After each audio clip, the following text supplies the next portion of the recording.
Support for this episode of Judaism Unbound comes from the Oshman Family JCC in Palo Alto, California, whose vision is to be the architects of the Jewish future.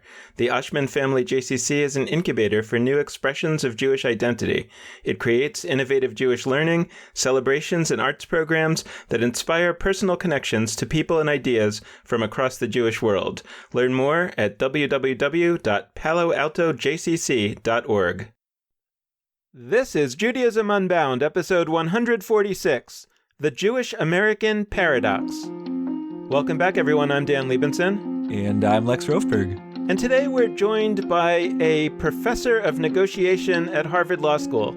That sounds like an odd guest for Judaism Unbound, but our guest today, Professor Robert Mnookin, the Samuel Williston Professor of Law at Harvard Law School and chair of the program on negotiation at Harvard Law School, a leading scholar in the field of conflict resolution, has just published a book called The Jewish American Paradox, Embracing Choice in a Changing World.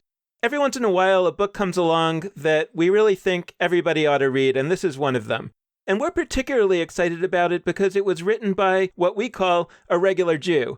He's not a rabbi, he's not a Jewish professional, he has served as a board member of various Jewish organizations, he's had some experience working on negotiations between Israelis and Palestinians, but he exemplifies what we're trying to promote on this podcast, which is a person, a regular Jew, who feels empowered because of knowledge and experience that he has from the rest of his career to take on some of the hardest questions about Judaism in America today. Professor Mnookin has done this. We think this book is required reading for every Jew in America. We hope you'll pick it up.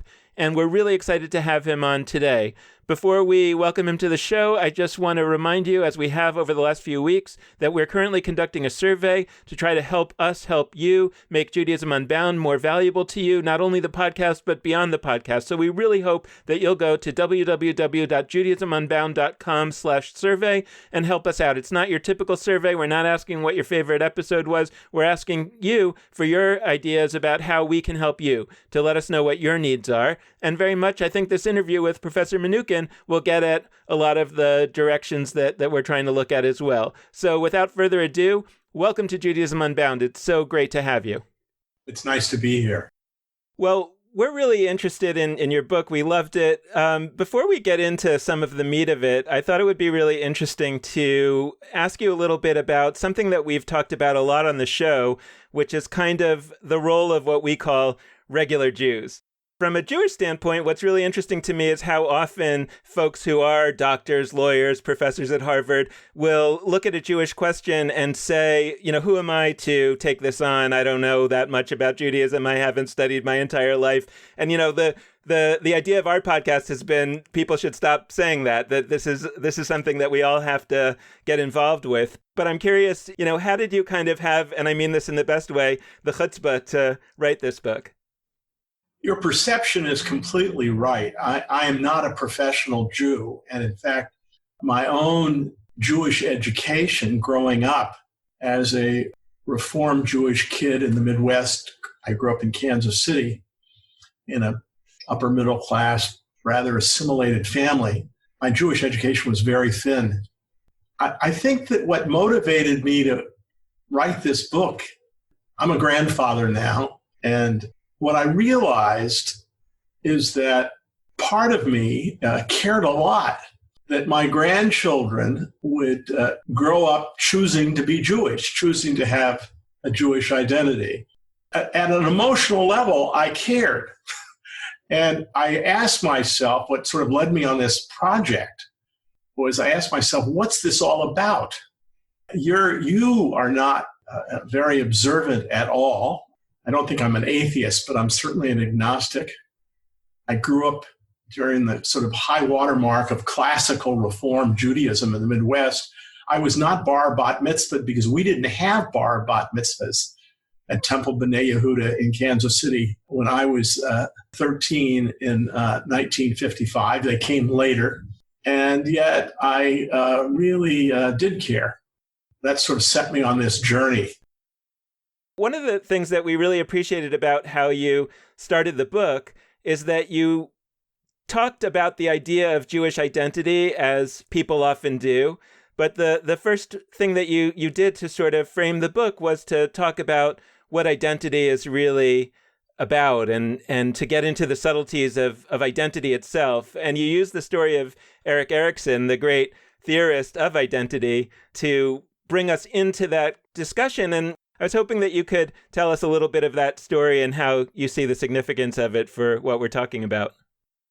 It's really quite an interesting and remarkable story. Erik Erikson, of course, he was a psychoanalyst who had been, in fact, analyzed by Anna Freud. He's credited with really creating the notion of the identity crisis. When I was a young academic at Berkeley, by chance, I was invited to be part of a small group for a period of, 8 or 10 months with Erikson, who was working on the last stage of psychological development, old age. His name was Erik Erikson, and I assumed he was Scandinavian of some sort.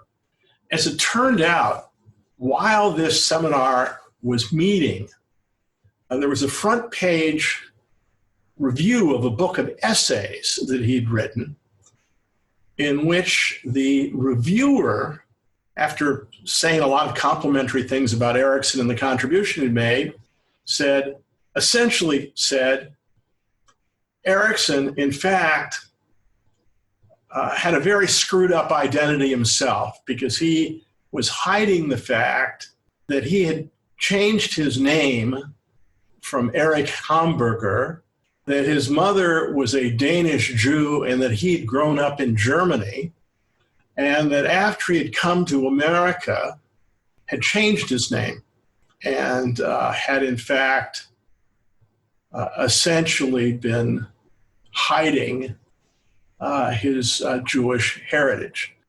I was kind of stunned to learn this. The next session of this little group, Erikson did not come. And I remember at the time being rather struck by it and thinking, well, what was this all about? I was, of course, surprised. And indeed, I tell the story in the book that in some ways is ironic in retrospect. We had been at a dinner party with Erikson, and he had sat next to my wife, Dale. And he said to Dale during the dinner, "What kind of name is Mnookin?" And Dale said, "Well, it comes from a Hebrew word. We don't really know Hebrew, but there's a Hebrew word that means something like at rest or peace." I subsequently learned the word is menucha. And he looked at Dale and said, "You don't look Jewish." And Dale said that she was. And when I write the story in the book, I say, little did I know that how important it was to Erikson, what kind of name you had, and whether you looked Jewish or not. His interest in identity, he came by it, no doubt in part because he had struggled himself with his own identity. And he'd grown up really feeling alienated from the Jewish community he'd been part of in the German city in which he lived. And he always had these fantasies about his Danish background. He never knew who his father was. Hamburger was his stepfather, and he in many ways had a lot of fantasies about who his father was. His notion was that his father was not Jewish, and perhaps he wasn't, but his biographer says no one knew who his father was. So first, I'm just for folks listening, we're gonna link in the show notes to some conversations we've had in the past about the idea of looking Jewish. There's a lot there about what it means to look Jewish and what maybe it doesn't mean. But we'll link to that on our website.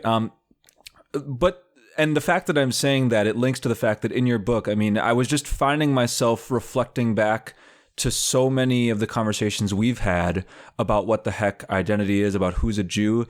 And when I was reading about Erik Erikson, it was almost like a soap opera, honestly. It was like there would be a new twist or a new turn that complicates the question of, is this guy a Jew, in every page or so. So first there's, we don't know who his father is. We do know his mother is Jewish, but we don't know who his father is. Then there's, well, he said at certain points in his life that he sort of did think of himself as Jewish, and he talked about like an anti-Semite considers him a Jew. And then at other points he said, well, not quite, and he was very deeply immersed in Christianity, and how does that play into this? And then, also there's this next twist and this other turn, and he talked about how other people perceive their identities as maybe a way of projecting his own. It's like, if I were writing a Talmud, if we lived in a time where we were writing something like the Talmud, I firmly believe this would be in there as like a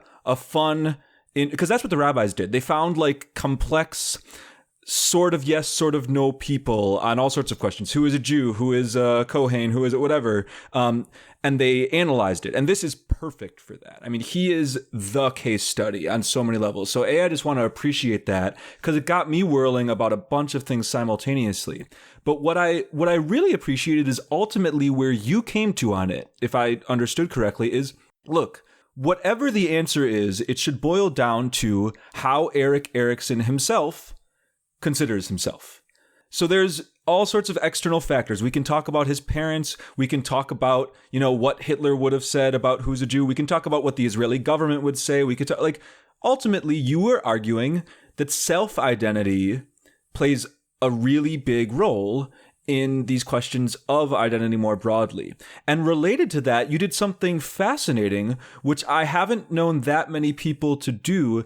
You actually argued simultaneously that we should use self-identity inclusively and trust, and this is common, that we should trust people who say they're Jewish as being Jewish and that's something we've talked about on the show. But you also made a really important point, which I deeply respect, which is we also need to respect when people who have Jewish heritage say they're not Jewish. And that opens up a whole host of other issues. And specifically, you bring up Madeleine Albright. We talked about her very briefly with Shaul Magid a long time ago, who wrote about this in his book, American Post-Judaism. But I would love to open up as another case study, Madeleine Albright. How does she play into these questions of Jewish identity? Well, you're quite right. I really believe, and I ended up, after my own journey, to say that the critical question should really relate to how people think about themselves and how they want to hold themselves out. And Erikson, it's true Erikson's mother was a Jew. It's true Erikson was bar mitzvahed and he was raised as a Jew in Germany. But it's also true that he purposely chose religiously to abandon his Judaism entirely. And, I asked myself, well, why shouldn't he be free to do that? Why shouldn't someone be free to choose no longer to be Jewish? And the argument the other way is, of course, that historically, the matrilineal principle makes being Jewish an ascribed characteristic that for most Jews is something you acquire at birth. And halakhically, you can argue, and according to Jewish law, you can't shake. Once you're Jew, you're always a Jew. And I think that's wrong. And I think that doesn't work in America today. And I think we'd be far better off thinking of it as a matter of choice, both in terms of entrance in, where if people want to publicly self-identify, I think we should accept them at their word and trust them. On the one hand, and on the other hand, if they choose, notwithstanding their heritage, to no longer think of themselves as Jewish, I think they should be given that freedom too. Now, Madeleine Albright's story, of course, is an extremely interesting one. Madeleine Albright was born in Czechoslovakia. And as it turns out, both her parents, all four of her grandparents, were Jewish. But when she was a very young child, after the rise of Hitler, her father, who was a diplomat, and they were a highly assimilated family, they moved to England. Her parents converted, and she was raised as a Czech Catholic. She was told that. And they subsequently moved to the United States. Her father was actually quite a distinguished professor. He, in fact, was Condoleezza Rice's professor. And Albright said that her parents had never told her about her Jewish heritage and that she had first learned it really only about the time that President Clinton nominated her to be Secretary of State. And at that time, it all came out, and there was a great hullabaloo about, well, didn't she really know before, and wasn't she really hiding it? And the great irony is one of her daughters married someone who was Jewish, and she has Jewish grandchildren. But, she said, and she's written a couple memoirs since about, well, at the age of 70 or whenever, she really discovered all the facts. She says, it's sort of hard to stop thinking of yourself in a different way religiously. And that she had been raised as a Catholic and had become an Episcopal. And she now took pride in her Jewish heritage, but she did not think of herself as Jewish. Even though, as I say, halakhically, her mother was Jewish, her maternal grandmother was Jewish. There's no doubt that halakhically she would be considered Jewish. I contrast her story, by the way, with a very distinguished rabbi named Angela Buchdahl, who's head of a very important Reform congregation in New York. And her mother was Korean, her father was Jewish. She was raised on the West Coast. All the time she was raised as a Jew, and yet she went to Israel, and of course, partly because she was of Asian heritage too, many people doubted that she was really Jewish, and so she had to struggle sort of in the other direction. But in criticizing the traditional matrilineal principle, I contrast Buchdahl and Madeleine Albright. Here, Madeleine Albright had no notion she had any Jewish heritage, and people are going to label her a Jew. And Buchdahl, on the other hand, was leading a deeply Jewish life. In fact, became a cantor and then a rabbi, and yet people doubted whether she was authentically a Jew along the way because her mother wasn't Jewish. I want to open up so there's the question of who is a Jew. And then there's a question that I spend a lot of time working through, which is how much should we be asking who is a Jew? And how much should we not care who is a Jew? I'll be real with you. I generally spend my time, and I still will spend my time, saying we should ask who is a Jew far less frequently. Both literally, we should ask fewer people, like, are you Jewish? In all sorts of contexts. I don't think it should matter.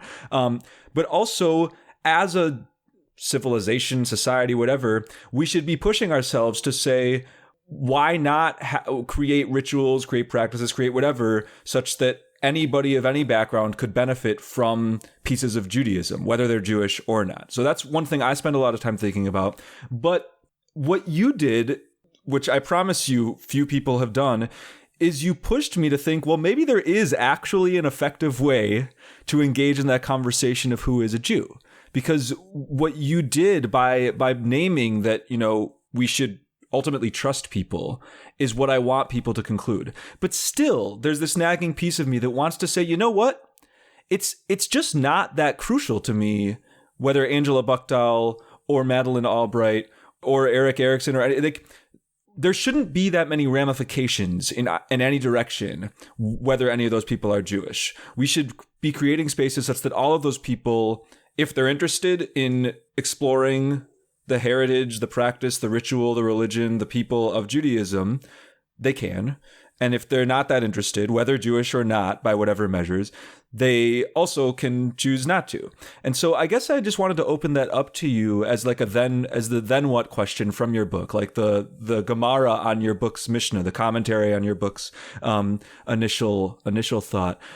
Given all this great conversation about who is a Jew, should we sort of take it into account, but then also try to ultimately talk about it less? Well, I think what you're saying is really very interesting to me, and I really want to think about it more. Let me say a few words about how I think about identity. I'm not an identity essentialist. We all have, the way I frame it, is we all have many strands to our identity. Some of them have to do with familial roles. I think of myself as a father, a grandfather, a husband, a son. I think of myself as someone from Kansas City. The Kansas City aspect of my identity is really quite important. I think of myself professionally as a law professor, as someone who specialized in dispute resolution. And I think of myself as someone who's Jewish. But being Jewish is one strand of many strands of my identity. Moreover, this religious or ethnic strand, being Jewish, varies in importance for most people, for many people, during their lifetime. It's not necessarily a constant. And for many of these identity strands, it makes you part of a group. And this is a complicating factor because you can ask the question, well, are other people projecting this strand on you in addition to your having it for yourself? And the answer is yes, sometimes that's true. And it's also true that people who are not part of a group may project this strand on you. I mean, for example, you can always ask the question, well, do other people who think of themselves as Jewish, do they think of this person as Jewish or not? And you can also ask, how about non-Jews, the Gentile world? Do they think of this person as Jewish or not? Now, that complicates it all a lot. And it doesn't make it just simply a matter of how you think of yourself. I mean, as you know, the standard that I suggest for the American Jewish community as a whole is an embracing standard that says anybody who wants to publicly identify as a Jew, we should embrace and accept as a Jew. And yet I acknowledge that there are a lot of folks out in the world that may or may not accept someone, even though they think of themselves that way. And I think, I forgive this long elaboration, but it's all to say that I think it's much more complicated than you're suggesting when you say, well, you're not suggesting it isn't complicated. What you're suggesting is we should just put much less emphasis on this whole issue.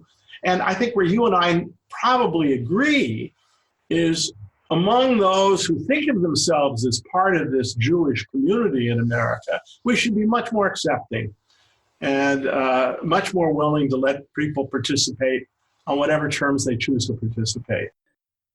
There's two things going on, right? I mean, one is can people have the freedom to determine their own identity in whatever way they feel is right? And the real question is when those folks are asking a community to embrace them as a member of that community, if the community feels that somehow they didn't go through enough of a process to really show their commitment. And so I think the question fundamentally is, and you compare and contrast the situation in America and the situation in Israel here, and not yet getting into the question of the relationship between American Jews and Israel, but with Israel as a country, you can understand that there might be reasons to constrict the group that can be just by self-definition consider themselves one of the community, just like any country has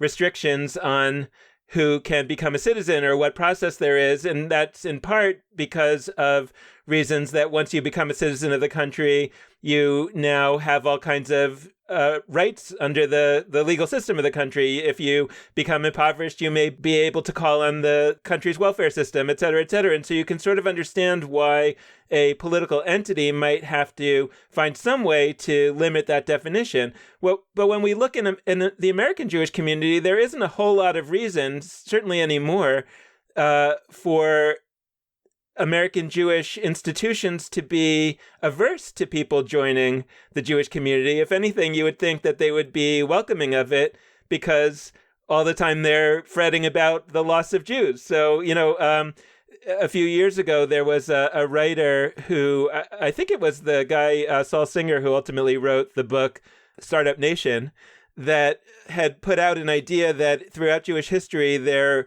are periods in which it's easy to get in and easy to get out, or hard to get in and hard to get out. And we're living in one of these anomalous periods where it's easy to get out, but hard to get in.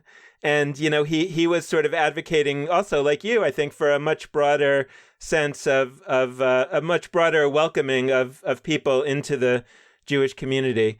I guess I'm wondering, though, if you can kind of also because it's something that's going on in the United States today in terms of all the discussion and I don't want to give it the courtesy of calling it a discussion about immigration. There's clearly something that we're struggling with here about how do we decide how welcoming to be.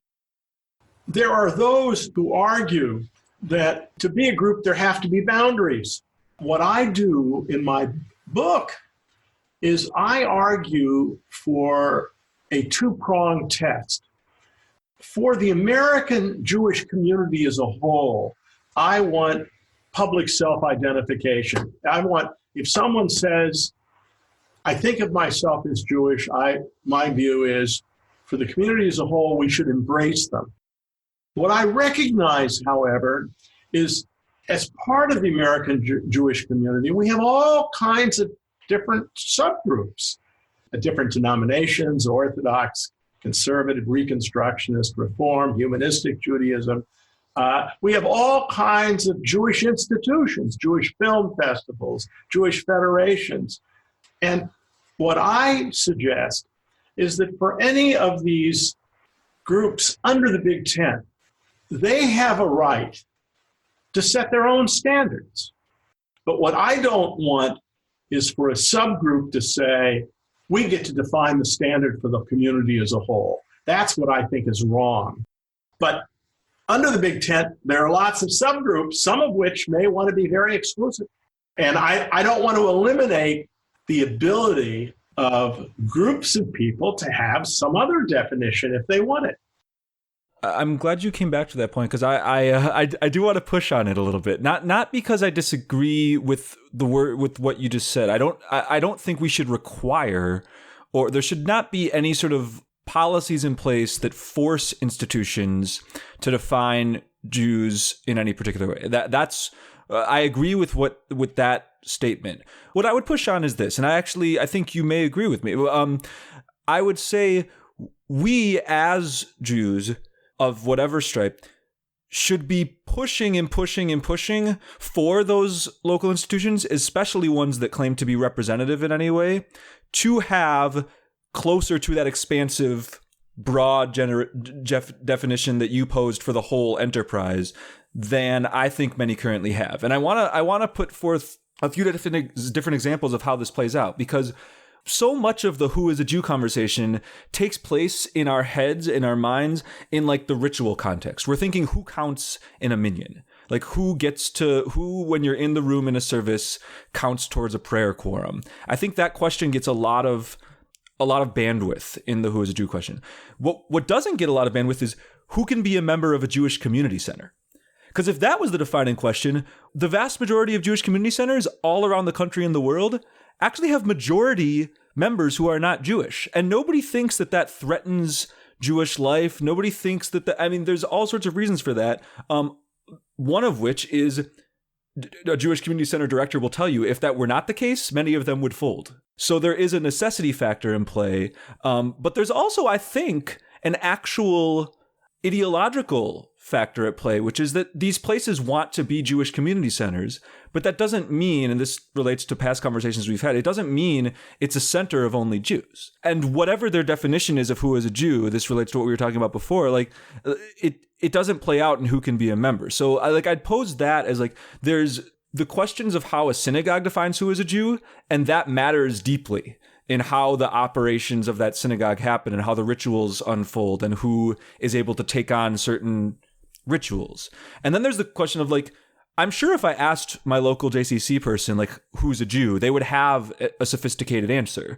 But that's a really big piece for all of us to think about, though, is what do we do once we have our definition in any local institution? Because I agree with you. I think institutions should have definitions. Like, what does it mobilize and what does it compel us to do when somebody of whatever stripe, Jewish, not Jewish, some liminal space on the borderline, walks in the door? I think that's key.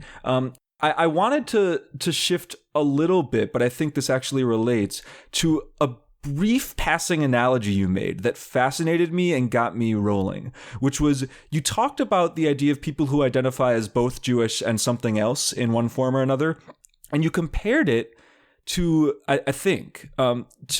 you compared how people relate to it to nativism, to the idea of, I wish I had the direct quote from me.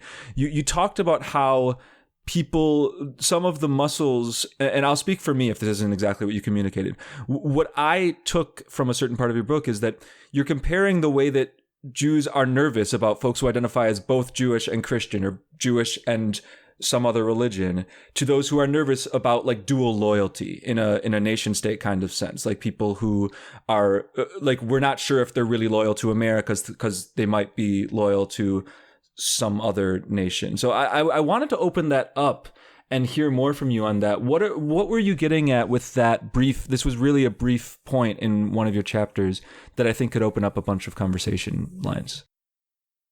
Let me go back a little bit to your contrast. What I say, it's not just Jewish community centers that are pretty open. Jewish film festivals are open. Moreover, what's really interesting is if you go to Reform congregations in America today, they have many members who are not converts to Judaism, but who are members of the congregation. And indeed, there are board members of these congregations sometimes who have not religiously converted. And I've even heard that sometimes there are proposals that there could even be presidents of congregations who maybe haven't converted. I think that's quite wonderful. The conservative movement today is struggling with that issue, where they are now welcoming couples, where a member of the couple is also welcome as a member of the congregation, but is not a convert. Your next question is a really interesting one, and that is, can you be both a Jew and something also in some way have a connection to some other religious tradition? Or not? Or must it be exclusive? As it turns out, although it's somewhat disputed, my understanding is that halakhically, if a Jew converts to another religion, they may no longer be a good Jew, and for certain purposes can be excluded from the community, but they're still a Jew. And indeed, they're not going to have to convert to rejoin the community at any time. And what was very interesting in Israel about the Brother Daniel case was it posed just this issue. Brother Daniel was someone born in Poland. Both his parents were Jews. His family was not particularly observant, but he, as a young person, was a pretty fervent Zionist. During World War II, he was quite heroic in many ways. He lived during the war for part of his time at a convent and converted to Catholicism and later became a monk. But he still thought of himself as a Zionist, and he wanted to come to Israel under the law of return. And he viewed himself as part of the Jewish people. And he was able to come to Israel. And when he was in Israel, he then filed to be admitted under the law of return and to automatically become a citizen because he had been born a Jew and because he had always identified as part of the Jewish people. Well, that case went to the Israeli Supreme Court and they rejected it. And they rejected it on the grounds, not that halakhically he wasn't Jewish, but because the definition of who counted as a Jew under the law of return, the court said, we're going to apply a test that sort of asks, what would the man on the street in Israel think? Could someone who converted to Catholicism and became a priest still be Jewish? And the court said, no, the man on the street would say you couldn't be both. And indeed, that was subsequently explicitly put into Israeli law, that if you converted to another religion, even if you were a Jew by birth, you didn't count as a Jew anymore. What I think is very interesting is in America today, we have many, many people who both think of themselves as Jewish and have some connection to another religious tradition. On the other hand, if you connect to Christianity too much, I think the view of many American Jews and most rabbis is you can no longer be Jewish. You're no longer Jewish because you can't have dual loyalties. Now, I have to confess something, and that is there is a real inconsistency between being a Christian who believes Jesus is the Messiah and the Son of God. There's a theological inconsistency between that and a core tenet of Judaism that the Messiah has not yet arrived. On the other hand, there's a lot of craziness about, for example, if someone has a Christmas tree, should that mean they can no longer be a good Jew because they have a Christmas tree and they're celebrating Christmas as a secular holiday? To me, that strikes me as kind of intolerant and a little bit crazy. I mean, you may say that in raising children, you don't want to send mixed signals. I find it quite understandable in a lot of families of mixed heritage where the children are being raised as Jews. They have a Christmas tree because one of the spouses has always had one and they want to celebrate Christmas as well as Hanukkah. I don't see anything wrong with that. But this question of what you said, how much deviation will be accepted in terms of mixed loyalties? I think, for many people, that's a big issue. Not for me. Well, I dare say many very fine Jews, including some in this conversation, were raised or have other fine Jews as loved ones who were raised in such a home and turned out to be very committed to the Jewish people and to Judaism and whatever. So I think what your book does beautifully, and since our time is coming towards its end, I mean, I just want to reiterate for our listeners that I think that what your book does beautifully is walk through from the perspective of a lawyer and a law professor and somebody who's very used to looking at rules and showing where the fuzzy edges of those rules cause problems and don't make sense. I appreciate that a lot. In the time that we have, though, I wanted to raise one additional point, which is the future of the relationship of American Jews and Israel. Ultimately, we have to find positive reasons for being Jewish. But in terms of Israel, I think actually for many Jews, and certainly 50 years ago and before, there was an idea that maybe this was going to be one of those positive reasons. Maybe if we're not going to be Jews by religion so much, we're going to have a sort of a nationality, and Israel is going to kind of be the epicenter of that. And for many Jews, that doesn't sort of feel good anymore. And one of the things that you describe in I think, beautiful language is you say that a lot of the ways that this conversation is being portrayed by perhaps Jewish institutional leaders and also some of the more dedicated anti-Zionist folks is that this is a binary argument about whether Israel is sort of right or wrong, should be, shouldn't be. And you write that most Jews, as you have experienced it, are what you call ambivalent centrists. But ultimately, ambivalent centrism is probably not going to be sustainable for too much longer. And therefore, those ambivalent centrists should find their voice and try to get involved so that they could find Israel as more a source of pride or more something that they can connect to. And I'd love to hear you sort of talk that through a little bit, because you, for our listeners who don't know, I mean, you have a lot of experience talking to Israelis and talking about these issues because as an expert in negotiation, you've actually conducted many and helped with many of the important negotiations that have happened over the last years. The challenges facing the American community and the Israeli community are really very different, but interconnected. That's something that I've puzzled over and am intrigued by. In America, I think the great challenge is how do we successfully transmit a commitment to being Jewish to the next generation in a world where we're a 2% minority and where we have been accepted and embraced to a remarkable degree, to a degree that I think is really largely unprecedented in the diaspora.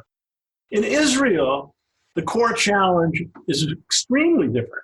The core challenge in Israel is to how to be a state that is both Jewish and democratic in the face of real security concerns. Now, the tension between the two is most American Jews are politically liberal.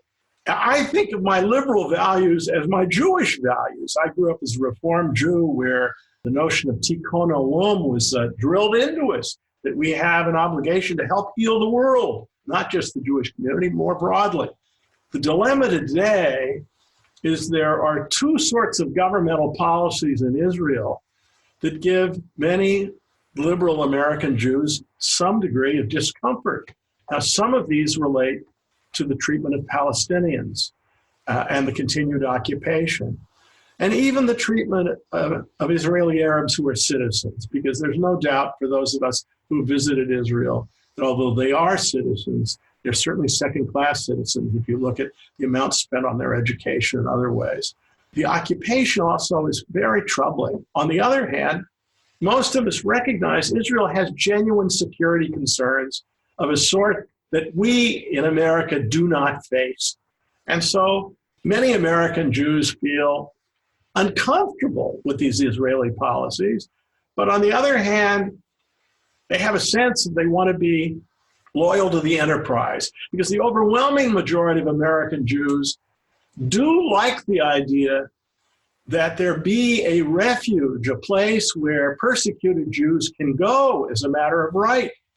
Although I like to say that there are probably now today more Israelis that are residing semi-permanently in the United States than there ever been Americans that have made Aliyah to Israel, in terms of these two communities, sort of a paradox. I think we have a right to debate and discuss these issues, and I think it's important for those of us who feel there should be greater efforts towards the creation of a Palestinian state to speak out in that regard and not simply fall in line with the establishment points of view. Well, thank you so much for joining us. I mean, we both really enjoyed your book. Folks should really check out The Jewish American Paradox. It's a fantastic read, and you can get it on Amazon and otherwise. But thank you for joining us. Well, thank you so much. I've enjoyed this very much, and good luck to you both. We want to close out this conversation in the same way that we always do, by encouraging you to be in touch with us. And there are a wide variety of ways for you to do that. First, you can head to our Facebook page, Judaism Unbound. Second, you can go to Twitter at Judaism Unbound. Third, you can go to our website, judaismunbound.com. And last but not least, you can hit us up via email at dan@judaismunbound.com or lex@judaismunbound.com. The last request we like to make is that we really deeply appreciate any amount of financial donation you are able to allocate for us. So if you want to do that, you can head to judaismunbound.com/donate and make either a monthly recurring gift or a one-time donation. So thanks so much for listening. And with that, this has been Judaism Unbound.